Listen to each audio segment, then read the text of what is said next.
Hi friends, today we'll talk about how to fix or how to solve your Twitter app.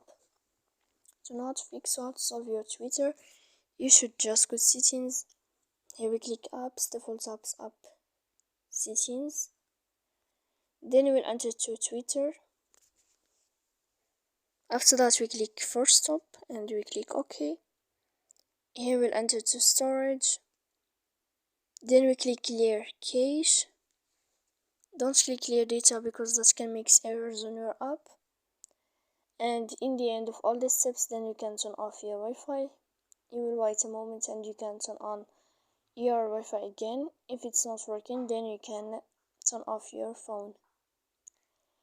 So please don't forget to support us by like and subscribe.